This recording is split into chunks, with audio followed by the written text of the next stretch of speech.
Mugan hani mugani fila san min ye kalo filanan ye ale tile fɔlɔ ye bi ye tarata don ye don kibaru kɛnɛ ale sigilen an ka minisiri ɲɛma n'o ye Dr Choguel Kokala Mayiga ale ni a baaraɲɔgɔnw ye lajɛrɛ belebele k'o kɛ bi lajɛrɛ in kɛrɛnkɛrɛnnen kun don janko fɛɛrɛ minnu bɛ se ka sigi sen kan CEDEAO ale ɲangini min ta ka ɲɛsin an ka jamana ma o kɔlɔlɔ olu bɛ se ka lasa cogo min na o bɔlen kɔ a la tema se dugula k'a fɔ min ye Faransikaw olu ka lasigiden min bɛ an ka jamana kɔnɔna na min ye an ka jamana ɲɛmaw ye u y'a jira k'a fɔ a ka jamana in bila tile 3 hukumu kɔnɔna na ninnu de y'a ka bi don kibaru ɲɛbilaw ye aw bisimila.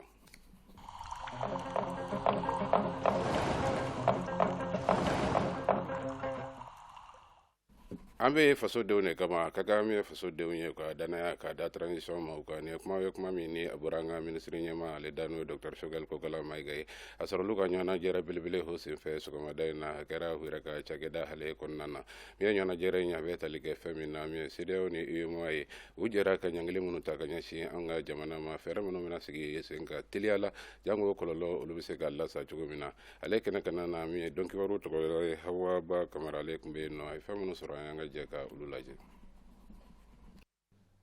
Conseil de cabinet in na an y'an ka juristes réunis k'a lajɛ sariya sira fɛ parce que bɛɛ b'a dɔn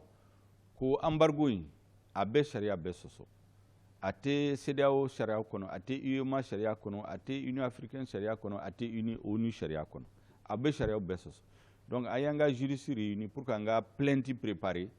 o plainte in a bɛ déposer UEMOA la CEDEAO la a bɛ taa Union africaine ka taa organe wɛrɛ la. Dossier filanan min examiner o ye k'an labɛn i y'a dɔn Union africaine président nana yan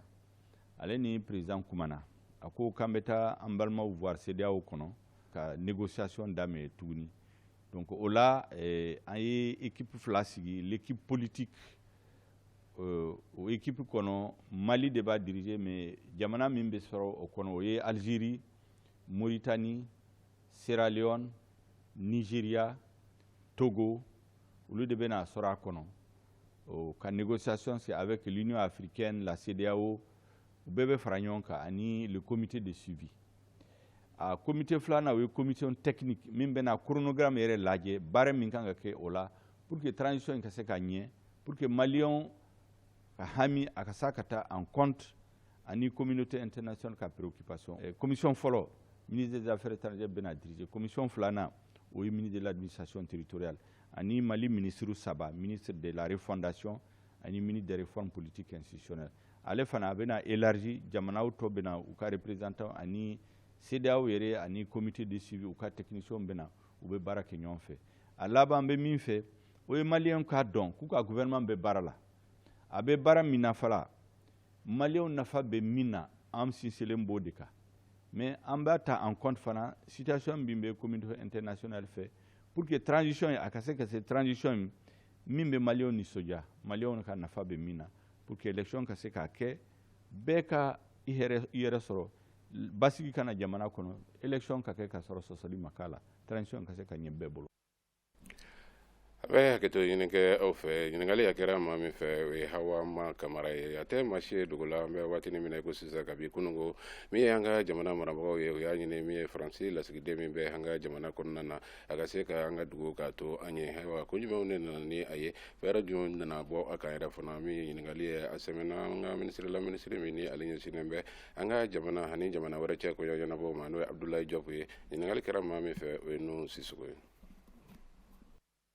tile damani nin na Faransi ka ministre des affaires étrangères n'o ye Faransi ni jamana wɛrɛ cɛw min b'o ɲɛnabɔ n'o ye Jean-Yves Le Drian i y'a dɔn ale ye kuma ta k'a yira k'a fɔ o kuma kɔnɔ a ye dɔgɔyama caman se jamana ɲɛmɔgɔw ma ka tila k'a yira k'a fɔ yɛrɛ olu ka jate la Mali mɔgɔ si tɛ jamana in kunna ɲɛmaa t'a la wa minnu fana bɛ baara la yan fana mɔgɔ ɲɛnamaw tɛ k'a fɔ ils sont pas responsables u tɛ ko kunna danuwaw ka contingent olu ka sɔrɔsi minnu bɛ yan ko pour que olu ka bɔ a kun b'o ɲɛfɔli la o de sababu la kunu an ye u ka lasigiden min bɛ yan an y'a wele ka sigi k'a fɔ kɛ k'a yira la k'a fɔ nin t'a siɲɛ fɔlɔ ye an ka jamana ɲɛmɔgɔw bɛ lagosi Faransi ɲɛmɔgɔw fɛ n'aw hakili b'a la a wagati man jan kosɛbɛ kalo 2 ɲɔgɔn jate Faransi ɲɛma n'o ye Emmanuel Macron ye o ye kuma ta k'an ka jamana ɲɛmɔgɔw lagosi kosɛbɛ an ye faransi ambassadeur wele yan ka kankari da ye k'a fɔ k'a ko a ma ɲɛ u k'a dabila an tɛ diya n'a ye mais an ma fɛn k'o la an ye kankari dɔrɔn d'aw ye nin fana nana o kɔfɛ tugun donc don o don ni fɛn wulila faransi jamana ɲɛmɔgɔw b'an ka jamana lagosi de lasigiden n'a nana jamana kɔnɔ a b'a ka sɛbɛnw di jamana ɲɛmɔgɔw de ma ça veut dire k'ale olu ladɔn ni e bɛ jamana kɔnɔ aw ka jamana ɲɛmɔgɔw ko aw ma jamana ladɔn k'a dɔn aw ka lasigiden tɛ se ka sigi parce que ale tɛ jamana ɲɛmɔgɔw ladɔn o de la an ko an ye lasigiden wele k'a f'a ye comme sisan a ko bɛ nin cogo la aw b'anw lagosi don o don aw m'an ka jamana ɲɛmɔgɔw bonya aw yɛrɛ bolo mɔgɔ tɛ sigilen Mali kunna président tɛ yen premier ministre tɛ yen gouvernement tɛ yen aw bɛ minnu ladɔn donc e ka sigi tɛ se ka kɛ yan tugun donc an y'a ɲini an ye tile 3 d'a ma k'a fɔ a ye bonya kɔnɔ a ka bɔ an ka jamana kɔnɔ ka taa fo wagati la wagati min ni faransi y'a dɔn k'a fɔ ko jamana in ko ɲɛmɔgɔw b'a la o tuma u bɛ se ka segin ka na o kɔrɔ tɛ ko Mali bɛ fɛ ka kuma tigɛ an ni faransi cɛ o kɔrɔ fana tɛ k'a fɔ ko malidenw ani faransidenw kɛlɛ b'an ni ɲɔgɔn cɛ parce que faransi jamanadenw u ka entreprise bɛ an fɛ yan nɔ u ka jamanaden wɛrɛw sigilen bɛ yan nɔ an b'u bisimila u b'u fɛ an yɛrɛ fana ka maliden caman fana bɛ faransi an b'u fana hakili sigi an b'a ɲini fana faransi ɲɛmɔgɔw fɛ fɛn kana se an ka jamanaden minnu bɛ faransi la gɛlɛya in bɛ an ni faransi gouvernement de cɛ CEDEAO ka lasigiden min bɛ yan ni hakili b'a la a fɔra de ko bɛ taa n'u b'a fɔ min na tubabukan na ko persona non grata i y'a dɔn jamanaw ka baara u ni ɲɔgɔn cɛ persona non grata kɔrɔ ye ti mɔgɔ min sigilen b'i fɛ a sera yɔrɔ dɔ la a ye lagosili kɛ a ye comportement ni fɛn dɔw kɛ a tigi tɛ se ka to yen tugun jamana kɔnɔ donc aw b'a ɲini a tigi fɛ a ka taa n'a taara a tɛ se ka segin ka na mais faransi ta in min fɔra o ye de k'a fɔ ka yir'u la u ye an dɔgɔya nin ko la u ye kuma minnu fɔ a man ɲi u ye an ka jamana ɲɛmɔgɔw lagosi u y'a yira fana k'a fɔ olu bolo mɔgɔ tɛ jamana ɲɛfɛ donc an y'a yir'u la ni don min n'u y'a dɔn ko mɔgɔ bɛ jamana in ɲɛfɛ u bɛ se ka na segin ka na donc CEDEAO t'a la segin kɔ t'a la mais ni segin kɔ b'a la n'o y'a sɔrɔ raison minnu y'a to décision taara n'u segira sini ma sinikɛnɛ k'a fɔ bi anw y'a ye k'a fɔ mɔgɔ bɛ jamana in ɲɛfɛ an ni min bɛ se ka kuma Mali ye jatigiya jamana de ye kabini lawale la ni dunan fɛn o fɛn nana an b'u bisimila de donc an bɛ a ɲini jamanadenw bɛɛ lajɛlen fɛ an ka continuer k'o sariya bato Mali jamana ɲɛmɔgɔw ye décision min ta o ye nin de ye k'a fɔ dɔrɔn k'a fɔ aw tɛ se ka sigi jamana kɔnɔ k'a fɔ aw bɛ continuer ka jamana ɲɛmɔgɔw lagosi k'a fɔ aw to jamana ɲɛmɔgɔw ladɔn an ka hakili to an yɛrɛ la an ka hakili sigi sisan an mago bɛ min na Mali kɔnɔ jamanadenw k'u bolo di ɲɔgɔn ma an bɛɛ ka kɛ kelen ye ni nin ko sugu wulila an ka jamana kan an bɛɛ de kan k'a faamuya k'a fɔ ni jamana t'an bolo an kɛra politicien ye o an kɛra fɛn o fɛn an bɛ fanga ɲini na o pour que an ka fanga ɲini fo jamana de ka kɛ donc jamana ɲɛmɔgɔw gouvernement ani jamanadenw bɛɛ lajɛlen an ka hakilinata ye de ka lakana ni sabati ka sɔrɔ siraw yiriwa k'a kɛ Mali danbe o ka se ka sabati donc an b'a ɲini jamanaden bɛɛ lajɛlen fɛ an ka continuer k'an bolo di ɲɔgɔn ma an bɛ gɛlɛya min kɔnɔ walasa an ka se ka bɔ a kɔnɔ kow ka sigi u nɔ na et puis teriya ni balimaya min b'an ni jamana minnu b'an da fɛ an n'u ka continuer ka kala ɲɔgɔn na o cogo la donc an b'o de ci ɲini k'a lase jamana ɲɛmɔgɔ tɔgɔ la ani gouvernement ɲɛmɔgɔ tɔgɔ la jamanaden bɛɛ lajɛlen ma faransi ni Mali an ka fɛn caman bɛ ɲɔgɔn na kɔrɔlen faransi y'u ka sɔrɔdasiw bila ka na 2012 o y'a sɔrɔ jamana bɛ bolo la k'an ka jamana libéré u ka mɔgɔ caman tora o kɛlɛ la donc an bɛ continuer ka dugawu t'aw ye ka barika da u ye o la an ye min fana fɔ o la chaque fois n'o fana kuma wulila an bɛ kunna da sani faransi fana ka na anw dɛmɛ an y'a yira k'a fɔ anw ka ancien combattants n'aw hakili b'a la dɔw bɔra Sénégal dɔw bɔra Mali la dɔw bɔra Benin dɔw bɔra hali Côte d'Ivoire ninnu olu de fana taara ka faransi ni tubabu jamana caman bɔ bolo la bi an ni faransi bɛ da min na an ye fɛn kelen min fɔ dɔrɔn ko n'an bɛ baara kɛ ɲɔgɔn fɛ an bɛ fɛ baara ka kɛ bonya na bonya na aw ka Mali niyɔrɔ bila aw k'a dɔn n'aw ni maliyɛnw bɛ baara la aw ni mɔgɔw bɛ baara la minnu fana ka danbe b'u la bon n'o dɔnna n'an bɛ baara fana kɛ k'a kɛ hali sɔrɔsiya sira fɛ an ko n'aw nana anw dɛmɛ de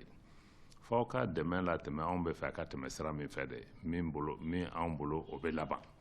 donc aw ka sɔrɔsiw nana u bɛ k'an dɛmɛ an bɛɛ ye sisan nɔ depuis san 8 jamana bɛ gɛlɛya kɔnɔ lakanani tɛ ka masɔrɔ problème bɛ ka bonya de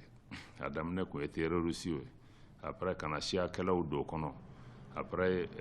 kɛlɛ tun bɛ kɔrɔnyan fan de fɛ après a nana camancɛ la sisan nɔ a bɛ fan bɛɛ a tɛ hali Mali yɛrɛ dɔ kɔnɔ a b'an ka dafɛ jamana ninnu bɛɛ la mɔgɔw hakili ma sigi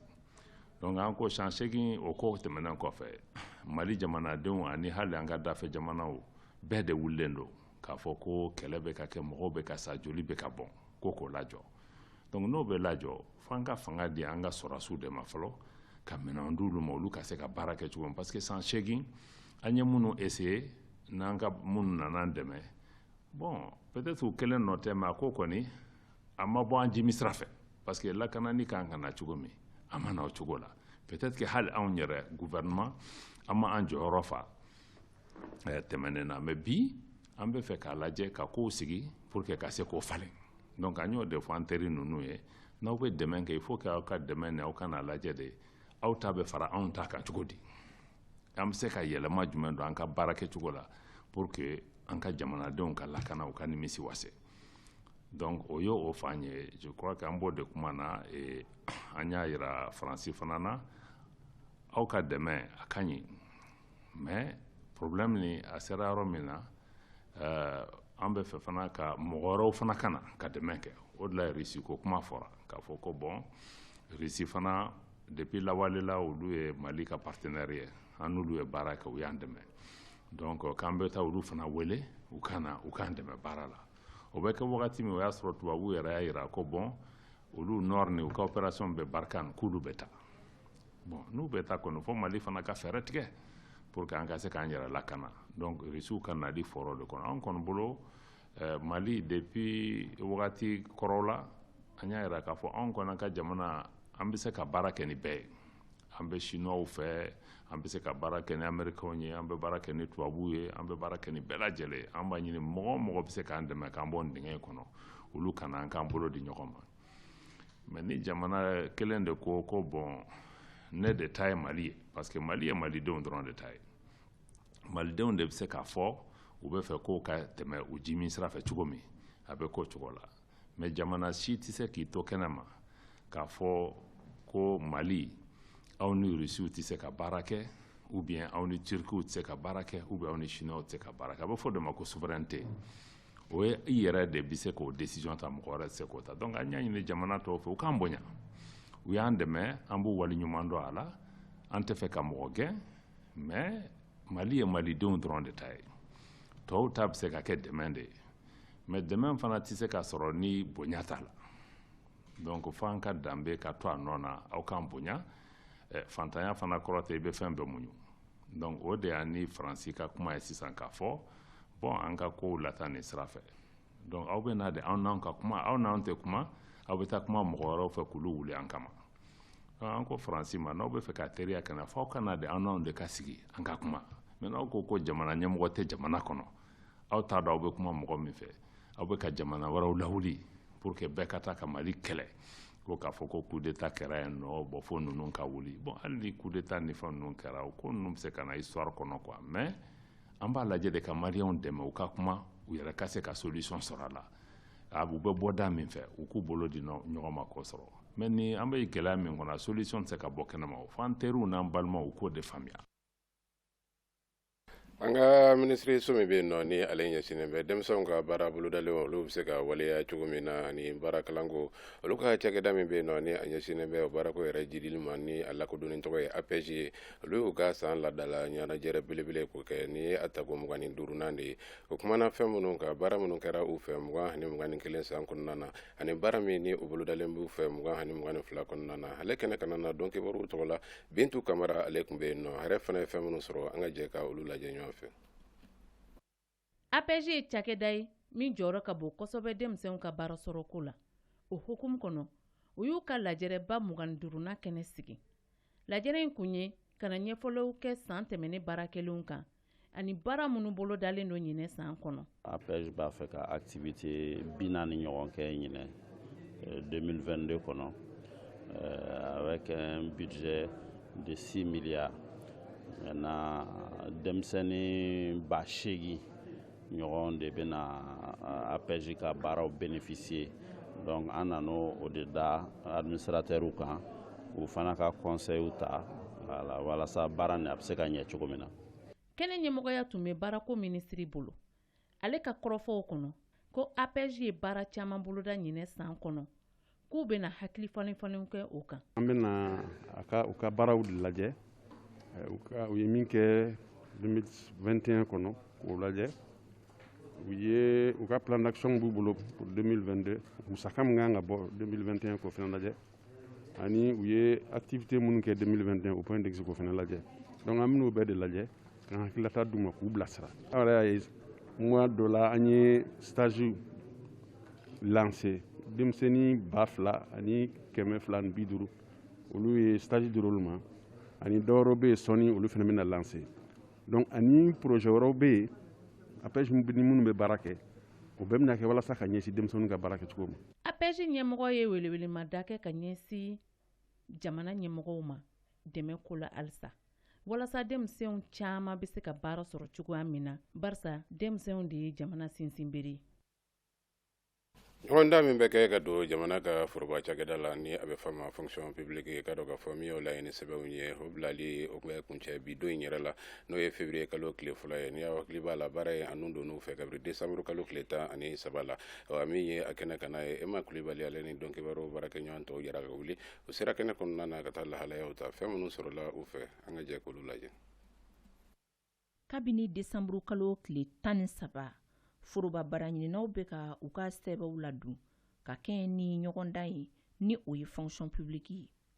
Sɛbɛnw ladonni sarati dafa ye bi février kalo tile fɔlɔ ye nga hali bi maa dɔw bɛ kɔ k'a sababu kɛ kun caman ye. Ne tilala kalan na depuis 2008 août 2008 donc ka taa août 2008 la ka na sisan a bɛ san 10 dɔɔni bɔ voilà ka taa o wagati la fo sisan ne bɛ ka concours kɛ. Chaque fois n'a organisé an b'a kɛ donc n yɛrɛ y'a kɛ a ka ca siɲɛ 10 ye. Ɲinɛ an bɛ ka postuler poste mun na o ye contrôle de finance ni o ye niveau BTD an bɛ ka ɲini o la ka kɔrɔ u ti deli ka tɛmɛ mɔgɔ 15 mɔgɔ 10 an ka niveau la comptabilité la mais cette année an y'a ye belebeleba de farala a kan. Parce que nombre taara fo mɔgɔ 36 la donc o de bɛ se ka garijɛgɛ sɔrɔ nin na ka se ka passer. Fɛn dɔ fana bɛ yen u y'o kɛ o diyara an ye kosɛbɛ o ye mun de ye ka kɔrɔ âge limitelen kun don i n'a fɔ u ye san 3 fara catégorie bɛɛ kan ya pour que mɔgɔw ka se ka chance sɔrɔ. Maa minnu sigilen don ɲɔgɔndan in sɛbɛn minɛninw kama olu dɔw ka fɔ la ko a ko daminɛ ni bi cɛ ko Bamako dɔrɔn kɔnɔ k'u ye maa 7,000 ni kɔ de ka sɛbɛn minɛ ka fara o kan k'u ye mɔgɔ caman ka sɛbɛn lasegin ka sabu kɛ kun caman ye ni o dɔ ye sisan tɛmɛni dɔw wɛrɛ ta ye sisan min bɛ u ka wolo sɛbɛn kan ani u ka diplôme ta tɛ kelen ye. Jamana mago bɛ maa 883 de la ni ɲɔgɔndan in senfɛ a ko labɛnbaw ka fɔ la. Ɲɔgɔndan in yɛrɛ baaraw bɛ daminɛ février kalo tile 19 natɔ ka a kuncɛ a tile 27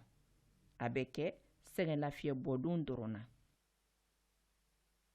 Ayiwa dɔnkibaru lajɛbagaw min kɛra ɲɛ garijɛgɛ bi don in na ale de ye filɛ nin ye nka i n'a fɔ an bɛ deli k'a fɔ cogo min na jamana kɔnɔna sigili bi bɛɛ ko kana sigili baasi tɛ fɛn min ka gɛlɛn jamana ko la ni fɛn bɛɛ lajɛlen o de ye jamana kanu ye o dusu ala ka don an kelen-kelenna bɛɛ lajɛlen na ala k'an ka jamana in kanu.